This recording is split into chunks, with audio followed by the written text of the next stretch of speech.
Hello options traders, welcome everyone. I wanted to post a quick video here on why you should consider using out of the money options. And it actually came up in a post this morning, but it's a question that I get all the time. And it's a really good one because most traders here, you don't want to deal with out of the money options. They're like a lottery ticket. You're just going to lose your money. And there's a lot of truth to that. But you have to understand that options are tools. And there are times that we might want to use these. If there was absolutely no reason to ever buy or sell an out-of-the-money option, they just simply wouldn't exist. So the better way to approach options trading is to say, when are they appropriate? And like all option trading decisions, it depends on your assumptions. So let's take a look at what those might be and why it might be beneficial to use out-of-the-money options. Okay, so remember, I mentioned this in so many videos that options are about trade-offs. That's important. They're simply tools. So think of it like you're reaching into your toolbox to pull out a tool. How can you say that one is better than another? It depends on what you're trying to do. And that's the way you have to approach options trading. Every single expiration date that you choose, strike price, strategy, they all create different risk profiles. You can't say that one dominates another for all different stock prices. So remember, no strategy is better than another. The thing that you want to do is to find the trade-offs that are best for you, for that particular trade. And that's when you're going to have better success. So let's take a look at the benefits of out-of-the-money options. Well, first of all, and I think everybody kind of understands this one, is that you can control far more shares. If I'm looking at an at-the-money option that's trading for $3 or $5, or an in-the-money option that might be $10 or $20, much more expensive, compared to an out-of-the-money option that's trading for 50 cents, well, obviously for the same money, I can control far more shares.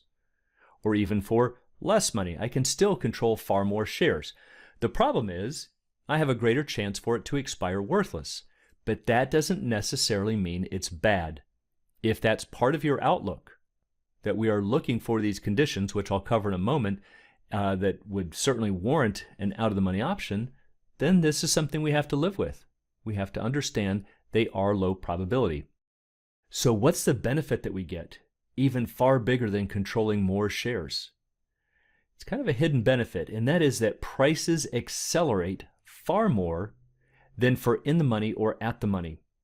So if you're a buyer of an option, this is a big hidden benefit. And if you're the seller of an option, it's actually a hidden risk. But for the buyer, this is a big plus. We also benefit from what's called the trumpification effect. And no, it has nothing to do with the president. It's just this idea that all options become more towards at the money as volatility increases. So your in-the-money options, even if they're deep in the money, are going to start behaving more like an at-the-money. Your in-the-money options are going to start behaving more like at-the-monies. Your out-of-the-money options will start behaving more like at-the-monies. And that means all of those deltas are going to get compressed towards 50. Everything starts to converge towards the at-the-money strike. So think about this. Which strike has the highest extrinsic value or time value? It's the at-the-monies. So if you're playing the out-of-the-monies and the stock price is, let's say, crashing, you're buying puts, they are now going to become, relatively speaking, more towards at-the-money, and you get this big explosion in price just from this trumpification effect. Now, if you also couple that with the fact that you're right about the stock price falling, it magnifies it even further. So like all strategies, it depends on our assumptions. So let's say that we have traders who are maybe playing breakdowns. That's where we think the stock or the index is going to have a sudden sharp pullback. Well, that means we are looking for fast, aggressive moves in the stock. That's part of our assumption. So let's find the right tool that fits that. Now the problem with this, the big danger, is that we have to be correct about the direction, the magnitude, meaning how big is that move, and the speed. When is it going to happen? So it's a very low probability thing, but again, if this is part of your outlook, then put all of that into your corner. Don't go buy an expensive in-the-money option because you think it also might drift slowly. Pick a side and stick with it. Now, if this is true that we're expecting a fairly big breakdown, we should also be expecting spikes in volatility, right? How often do you see when a stock goes from 100 to 80 that volatility doesn't just jump through the roof? Well, we can put that in our corner as well via the trumpification effect. And so if these are the assumptions, out-of-the-money puts could be a perfect tool. So for example, let's say we have the stock trading for $100. It's an at-the-money strike. And for these prices, I used 30 days to expiration and 2% interest rates. So if I start off with volatility at 20%, the pricing model says a $100 call is worth $237 and the $100 put is worth $221. So again, notice these strikes are the same as the current stock price. These are at-the-money options. But what would happen if I doubled volatility from 20% to 40%? What's going to happen to these prices? Well, here's what I've done. We've increased the volatility to 40%. We've kept all of the other factors the same. My $100 call jumps to $465 and the $100 put jumps to $449. Notice what happened. The 100 call went from $237 to $465, roughly a double. And the $100 put went from $221 to $449, again, roughly a double. So if we double volatility, holding all other factors the same, we are basically going to double our option prices. It's not going to be an exact double, but it's going to be pretty darn close. Now there's a side note to this, a caveat, that you can't continue to double the volatility and expect the prices to always double. You're going to eventually reach a limit. Of course, you'd have to be into ridiculously high volatilities. But the call option prices will start converging on the stock price, and the put prices will start converging on the strike price. But assuming you're not getting into unbelievably high levels of volatility, you are basically going to double those option prices every time you double volatility. But what happens if we use out-of-the-money options? So for this example, I'm going to assume the stock price is 110, and in order to look at the out-of-the-money options, I can only look at the puts because this would be an in-the-money call if we use the $100 strike. So with the stock at 110, let's look at the $100 put. That's out of the money. I'm still keeping volatility at 20%, 30 days to expiration, 2% interest rates. Well, that put option is worth 11 cents. How many put options could you buy for 11 cents? Okay, so this is the first obvious benefit, that we can just simply control far more shares. But now let's look at the hidden benefits. What happens if we double volatility from 20% to 40%? Well, if I do that, this $100 put jumps to $1.33. I haven't moved the stock price, I haven't moved interest rates, I haven't changed anything. I've just doubled volatility. Well, that is not a double like it was on the previous screen. This is now 12 times. That's 12 times your money. So if you put in $1,000 over here, and you were correct just that the volatility spiked, even if the stock didn't move, that's now $12,000 out.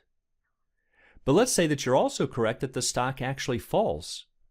Normally the order would be that the stock falls first and that causes the spike in volatility, but the order doesn't really matter mathematically. So let's put the stock down here at 105, volatility at 40%. Now your put option is at 255. But notice something else that's really interesting here. This option is still out of the money.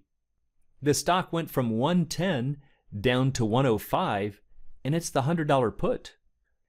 So I don't really need to be totally correct about the magnitude. I don't necessarily need this put to become in the money to make a lot of money from the trade. But I would need to be correct about the speed. I would need the stock to make a fairly quick fall, and I would definitely need the volatility to make a fairly quick spike. And so if that happens, if we pay 11 cents and it's now trading for 255, that's now 23 times on our money.